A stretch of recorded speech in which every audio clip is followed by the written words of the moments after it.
They spent $250,000 on a corporate party. Ice sculptures, imported champagne, a cover band flown in from LA to play Fleetwood Mac covers for executives who didn't even know the lyrics. And when I asked for $38,000 to fund the project that would have saved them, they told me, "There's no budget this quarter." I didn't argue. You don't argue with people who drink logic out of crystal glasses. You just remember the taste. That was last spring. I'd been at Vexler Systems for 3 years, mid-level data engineer, not flashy, not political. I kept my code clean, my commits small, and my mouth shut. My project, the pipeline validator, was supposed to monitor data drift and automate replay for corrupted events. It wasn't sexy. It didn't produce a wow demo or a glossy chart for investors. But it fixed the foundation. It protected the company from the kind of silent disaster that ruins trust and revenue. The budget review was held in Conference Room C, a fluorescent aquarium where hope went to suffocate. Our CFO, Donna, clicked through a slideshow about operational efficiencies. "Any discretionary spending," she said, "will need clear ROI." I showed her one slide. 1. Revenue retention improvement, 2.7%. Projected savings, $1.2 million annually. She didn't even blink. "We're freezing technical innovation projects this cycle," she said. And then not 10 minutes later, the HR director announced the upcoming summer gala, the company's thank you event. The budget? Roughly $250,000. The room laughed. I smiled too. It was either that or look bitter. After the meeting, my manager, Evan, patted my shoulder like a teacher consoling a kid who lost a spelling bee. "Don't take it personally," he said. "We'll revisit it next quarter. The execs just need a win right now." I looked at his Rolex, the new one he bought after the Series C funding. "A win," I repeated. "Got it." I still believed in the company then. I thought maybe if I worked harder, they'd see the value. So I stayed late. I built a private version of the validator on my own rig at home. No company hardware, no company repo. Just me, my code, and the quiet hum of the fan at 2 a.m. The night before the party, the office was a construction site. Boxes of branded champagne flutes lined the hall. The cleaning crew polished the glass doors until I could see my own reflection. Tired eyes, unshaven jaw, badge lanyard twisted like a noose. Evan caught me by the elevator. "You're not coming tomorrow, are you?" he asked. "I wasn't invited," I said. He chuckled. "Oh, come on, everyone's invited. It'll be fun. Open bar, ice luge, live music. You deserve to celebrate too." "Celebrate what?" He didn't answer, so I showed up.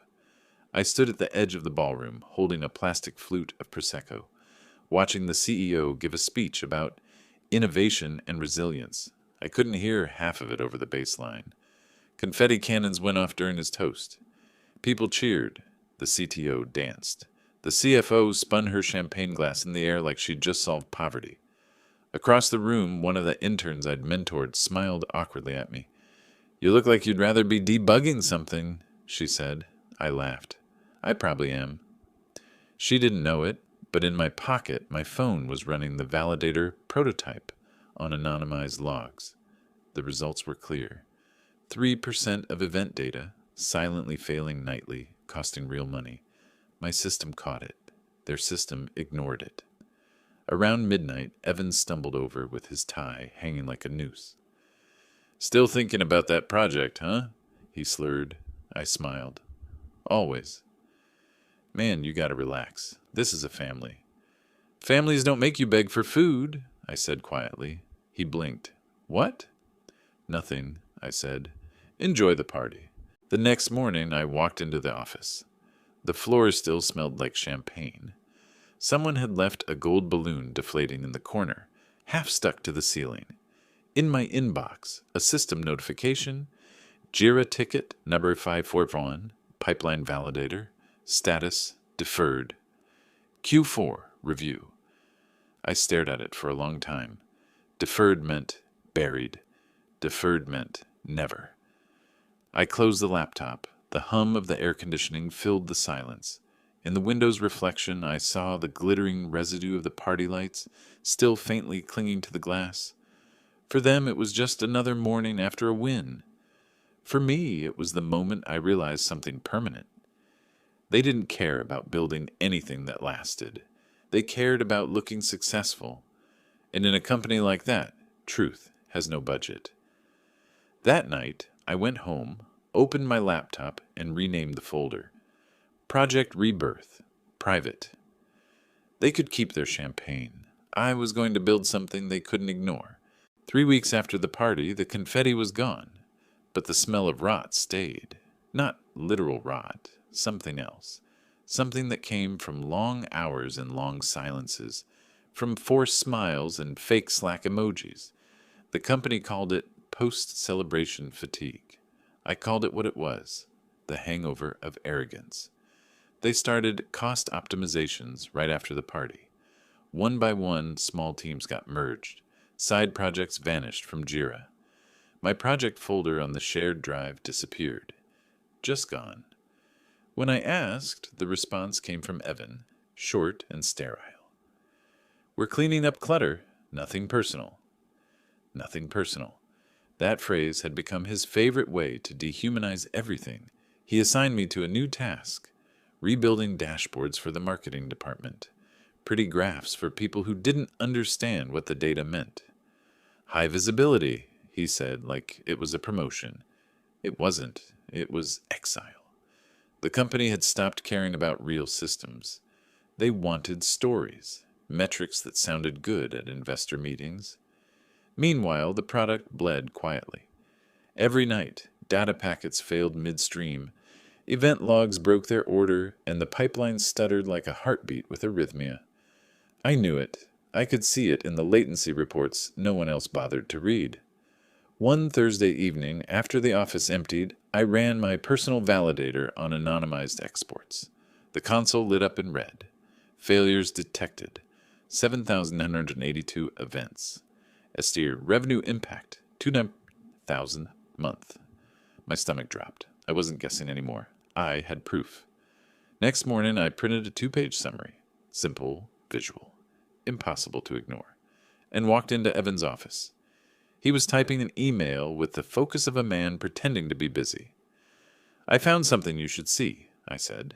He glanced up, sighed, then gestured vaguely toward his desk. Leave it there. I'd rather explain. He didn't stop typing. I trust your judgment. Apparently not, I said, louder than I meant to. He stopped typing. What's this about? It's about the validator. I tested it on archived logs. We're leaking revenue. Over 200 grand a month. He finally looked at me, and for a moment I thought he'd actually care. But his face settled into that managerial calm that hides panic behind arrogance. You know you're not supposed to run unauthorized code on company data. I didn't. It's anonymized. That's not the point. Then what is? I asked. He leaned back in his chair. The point is you're starting to look like a problem, not a solution. That line hit harder than I wanted to admit. I'd spent years believing that truth mattered, that if you worked hard, documented everything, stayed honest, you'd be safe. But in that moment, I saw it in his eyes. Truth is dangerous when it threatens someone's promotion. That afternoon in the team stand-up, he made a show of reiterating priorities. We need to stay aligned, he said. No rogue side projects. Let's focus on the dashboards that leadership can actually use. The room laughed politely. My name wasn't mentioned, but everyone knew. After the meeting, I sat at my desk, pretending to write SQL queries, while Slack buzzed with passive-aggressive memes. One message stood out. From Leah, the QA lead.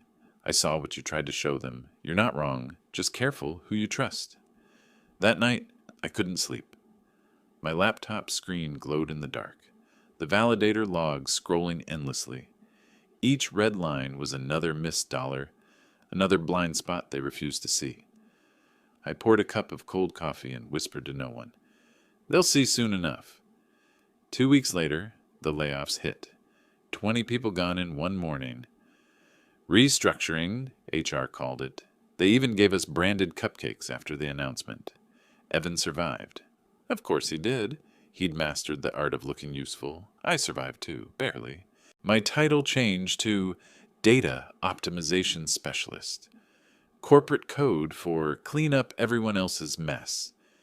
They took my admin access and left me with read-only permissions, a cage with good lighting. Still, I watched.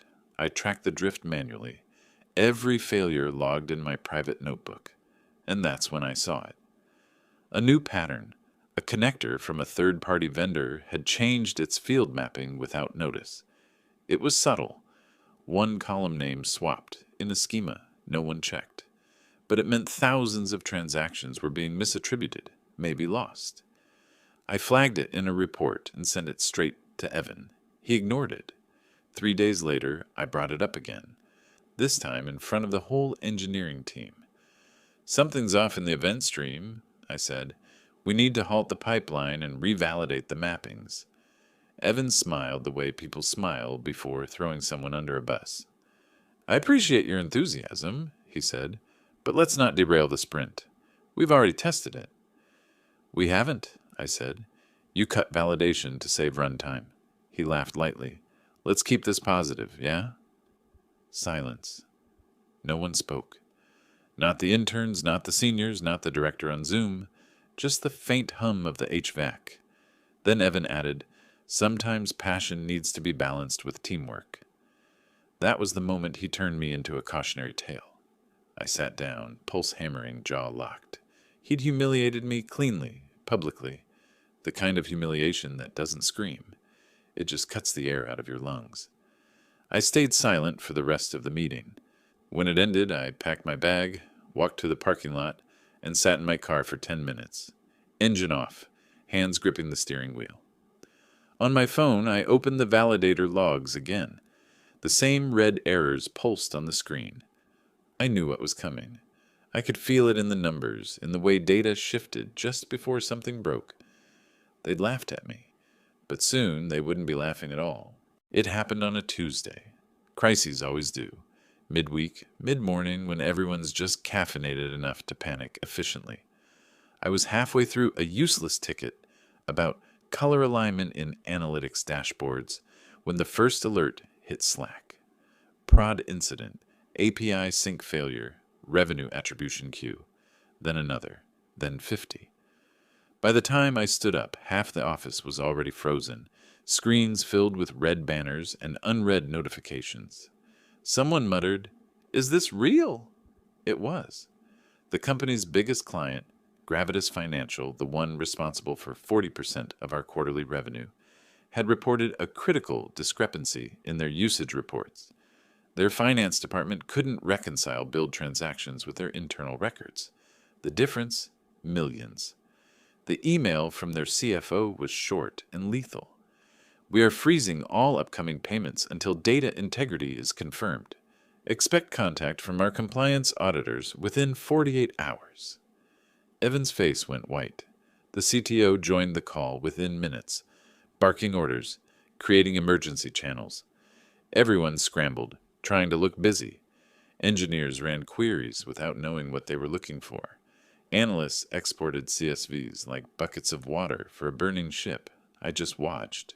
Quiet, calm. I didn't even feel angry anymore, just cold clarity, because I knew exactly what was happening. That third-party connector I'd warned them about, the one they brushed off, had silently corrupted the revenue attribution stream. Thousands of events mistagged, timestamps shifted, and a cascade of failed retries that erased data lineage. No one could explain where the money went because the system couldn't trace what it never validated. They'd broken the foundation, and now the house was falling. By 2 p.m., the CEO was pacing the floor in person, a bad sign. He hated being in engineering. "Fix it," he said to no one in particular. "I don't care how. Fix it before Gravitas lawyers show up." The room buzzed with fear. Developers muttered about backups. Ops claimed we could roll back to last week's snapshot. It wouldn't help. The corruption was incremental, subtle. It had crawled into everything. Evan called an emergency sync at 4 p.m. He looked like a man holding broken glass with bare hands. "All right," he said, voice shaking just a bit. "We'll regroup, start from scratch if we have to." From the back of the room, I heard myself speak, before thinking, "You can't start from scratch. You've lost traceability." Everyone turned. He glared at me. "You're not on this incident, Alex." "I know," I said. "But you need me?" The silence stretched. Then someone from finance whispered, "Wait, didn't he build some validation thing?" Evan laughed, hollow. "A side project, nothing official." But the CTO was already looking at me differently. "Can it help?" he asked. I met his eyes. "It already could have." That's when the penny dropped. The CTO leaned forward. "Show me." Evan stepped in front of him. "No, it's proprietary. And it's not on our environment. It could introduce—" "Enough," the CTO snapped. "Show me." I didn't. Not yet. Instead, I closed my laptop, stood up, and said, "I'll send you a proposal." Evan looked at me like I'd lost my mind. The CTO frowned. "Proposal for what?" "For emergency recovery, as an external consultant." "You already work here," he said, confused. "Not anymore," I said. "I quit." I walked out before anyone could respond. The automatic glass doors hissed shut behind me. Outside, the sky was the color of dirty steel. Rain coming. Perfect. In the parking lot, my phone buzzed nonstop. Slack DMs, missed calls. Messages from coworkers asking if I'd lost it. I turned it off. That night, I drafted an email. Subject: Proposal, Data Reconstruction and Validation Solution. Dear Marcus, CTO, I can restore the data lineage and rebuild accurate attribution within 48 hours using my external validator. Terms: role, independent consultant. Rate, 600 hour, emergency engagement. IP rights, retained by me. Access, full system, plus logs.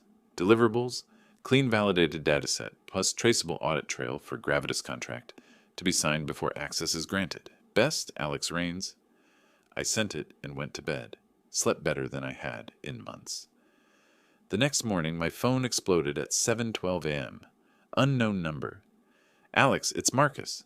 The board approved your proposal. We're sending the contract now." "They agreed to the rate?" Pause.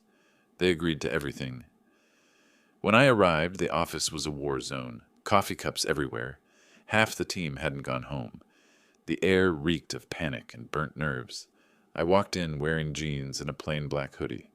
No badge, no corporate logo, just my laptop bag. Marcus met me at the door. "You'll have full access. Do what you need." Evan avoided my eyes. He looked smaller now, voice quieter. "If you need help—" "I'll ask," I said. I took over conference room C, the same room where they'd killed my project months ago. Now it was mine. I plugged in my laptop, the validator loaded. Familiar console, black background, green pulse. I entered credentials, ran the first scan, and watched as the truth unrolled across the screen. Mismatch schema. 4,321 records. Lost lineage entries, 2007-11. Attribution errors, 9,002. Every red number was a confession. Leah from QA joined me without being asked. "Tell me what to test," she said. "Start here," I said, pointing at the validator logs. "We're building an audit trail first," she smiled. "Let's burn their party money." By noon, the validator had already rebuilt the first lineage chain. The dashboards flickered. Red turned amber, then green. Marcus burst into the room. "What the hell did you do?" "Validation," I said simply. "The thing you didn't budget for." He didn't laugh. He just nodded slowly. "Finish it." "Whatever it takes." When I looked through the glass wall, I saw Evan standing outside the room, pale, silent, watching. For once, he didn't have anything to say. I turned back to my screen. The company had finally learned what I'd known all along, that arrogance is expensive, and they were about to pay every last cent. By the second morning, the office had transformed into something primal. No hierarchy, no ego, just adrenaline and fear wrapped in the smell of burnt coffee. People slept under desks, scribbled formulas on whiteboards, and argued in low voices that always ended with the same line: "Ask Alex." For 48 hours, I stopped being the quiet engineer they'd ignored. I was the surgeon in a room full of people bleeding out. Leah sat beside me, pale from no sleep, fingers tapping across her keyboard with metronomic precision. "Validators caught another schema anomaly," she said. "How bad?" 284 orphaned records. I took a breath. "Feed them through the auto replay. Use the mirror queue. We'll restore order by timestamp." She nodded and got to work. Evan hovered in the doorway again. He looked smaller somehow, his shirt wrinkled, eyes red-rimmed. "Need anything?" he asked, voice low. "Yeah," I said without looking up. Silence. He left. By noon, we'd mapped 90% of the broken lineage. The validator was running full cycles now, sweeping through corrupted batches, tagging, restoring, replaying. Every ping was a small victory, a fragment of order returning to chaos. At 2:37 p.m., the dashboards began to shift. One by one, the red blocks faded to amber, then to green. A quiet murmur spread through the floor. People stopped mid-sentence, watching the monitors like they were witnessing a miracle. Marcus, the CTO, stepped into the room, hair wild, shirt half untucked. "Is it stable?" "For now," I said, "but I won't certify it until the validator finishes all lineage reconstruction." "How long?" 3 hours, maybe less." He exhaled hard. Gravitas just extended the audit deadline. They saw partial recovery on their end. "Keep going." That was the first time he smiled. Not the fake corporate grin. A real one, thin and tired. "You're saving us." I didn't answer. I just turned back to the screen. The validator's terminal scrolled, with lines of white text over black, silent poetry to anyone who knew what it meant. "Valid. Event ID 58. Appor. Sync restored. Fixed. Missing attribution key patched. Clean. Audit chain integrity. 94.2%. By 5 p.m., we crossed 99%. The dashboard stabilized. The system, for the first time in weeks, was breathing cleanly. Leah looked at me, eyes glossy from exhaustion. "We did it." "Not yet," I said softly. "We prove it." We generated a full audit trail. Every correction, every timestamp, every schema repair. I packaged the files, signed the digital checksum, and handed it to Marcus. "Send this to Gravitas's compliance team. Tell them it's clean, traceable, and verified." He stared at the folder like it was a relic. "Is it really over?" I shook my head. "For you, maybe. For me, it just started." Because in that moment, I realized something. They needed me now, but soon they'd forget. They always do. That's why I made sure everything was logged, documented, and time-stamped under one simple line. Property of Alex Rains, licensed software. At 6:42 p.m., Gravitas confirmed it. Data validated. Reconciliation complete. Contract remains active. The message hit like thunder. Cheers erupted through the office. People clapped, hugged, some cried. The CEO popped a bottle of champagne someone had hidden in the break room fridge, the same brand they'd wasted at the gala. He looked around. "Where's Alex? Get him in here." Marcus gestured toward the war room, still working. I was there, alone now, saving the last logs for archive. The validator console flashed one final line before closing. "Session complete. 100% integrity restored." I sat back, eyes burning, heart finally slowing. It was over. When Marcus entered, he said, "The board wants to thank you personally." "I'll send the invoice," I said. He hesitated. "You're not staying?" "No, I don't belong here anymore." He opened his mouth to argue, but stopped when he saw my face. "Fair enough." He extended his hand. I shook. As I walked out, I passed Evan's desk. He was staring at his monitor, pretending to work, pretending the last 72 hours hadn't happened. I stopped beside him. "You know," I said, "it would have cost $38,000 to prevent all this." He didn't look up. I know, I leaned in, and now it'll cost you $600 an hour every time something breaks. He flinched but didn't reply. Outside, the air smelled like rain and hot asphalt. That scent that comes right after a storm, but before the calm knows, it's safe. I stood by my car, phone buzzing with notifications, Slack pings, unread emails, and a message from Leah. Thanks for letting me help. It felt good to build something real. I smiled. She'd be fine. She still believed it was possible to do the right thing in a broken system. I opened my laptop one last time, connected to the company VPN, and uploaded a final file to their repository. README txt. Inside, one line.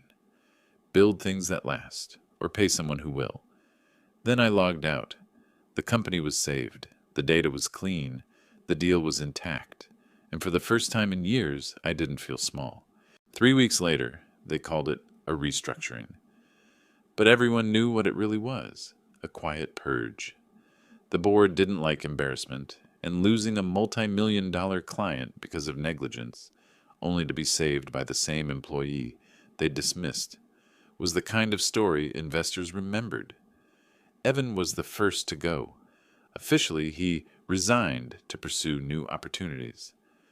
Unofficially, HR escorted him out with a box of his framed certifications and a single desk plant that looked half dead.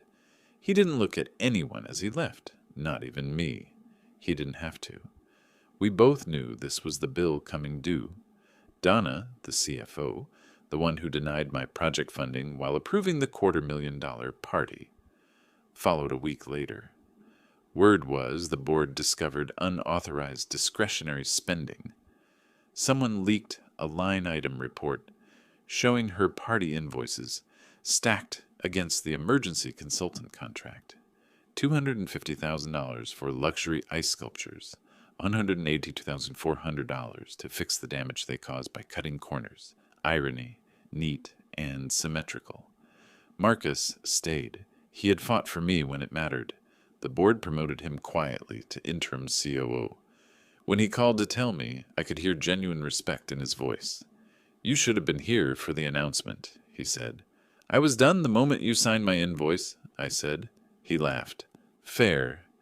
Then after a pause, we want to license your validator long-term, exclusively. I'm open to that, I said, on one condition. Which is? That it never belongs to Vexler, only usage rights. My code stays mine. He didn't even hesitate. Agreed. That night, I sat in my small apartment, the same one where I'd written the first lines of the validator months ago, and signed a licensing deal worth 10 times the original $38,000 I'd requested. The irony wasn't lost on me. They wouldn't fund my project when it was cheap, because it didn't sparkle. Now they'd pay a fortune just to rent what they once laughed at. I used the money to incorporate Rebirth Analytics, the same name I'd given that private folder the night I'd realized what they were. I hired Leah as my first full-time engineer. 2 months later, we had 3 clients, all mid-sized SaaS firms scared of becoming the next Vexler. Funny thing about corporate fear, it pays on time. I went back to the Vexler office only once. Marcus had asked me to come in for a signing photo with the new compliance lead. I almost said no, but curiosity won. The building looked smaller. Maybe it always had. Same glass walls, same recycled air, same hollow motivational posters about integrity and innovation, but it felt hollow, like a stage set after the actors had gone home. Conference Room C was still there, the graveyard where they'd buried my project. Now, on the table where my slides were once ignored, sat a fresh stack of contracts. The title at the top read, License Agreement, Rebirth Analytics Validator, V3.2. Below, in bold, approved by Board of Directors. As I signed, my reflection in the glass caught a glimpse of the storage room across the hall. Through the half-open door, I saw a heap of old event banners and props, leftovers from the party that started all of this. The branded backdrop with the company's motto leaned against the wall, dusty and forgotten. Building the future together. I walked over, wiped the dust with my sleeve, and stared at the letters. The future part had peeled halfway off. It looked more honest that way. When I left, Leah caught up with me in the parking lot. "You good?" she asked. "Yeah," I said. "Finally." She smiled. "Feels weird, doesn't it? Winning." I thought about it. Yeah, but it feels earned. We stood there for a moment, watching the sun drop behind the office windows. The mirrored glass reflected the last light of the day, gold and fleeting, like the kind of beauty people mistake for success. I unlocked my car, slid into the driver's seat, and checked my phone. A new email had arrived. E-Haas. Subject, Inquiry. Data Audit Consulting for Enterprise Migration. Referral from Gravitas CFO. The validator had found its next home. I smiled. As I pulled out of the parking lot, I passed the dumpster area behind the building. The event banner was sticking out of a trash bin now, the one with the champagne logo, the same one that had framed the CEO's speech about innovation and resilience. It fluttered weakly in the wind, half torn, half buried under cardboard and confetti. I rolled down the window just long enough to whisper to it, almost kindly, "You got your party. I got my legacy." Then I drove away. For the first time, I didn't feel like the guy they ignored. I felt like the storm they should have seen coming.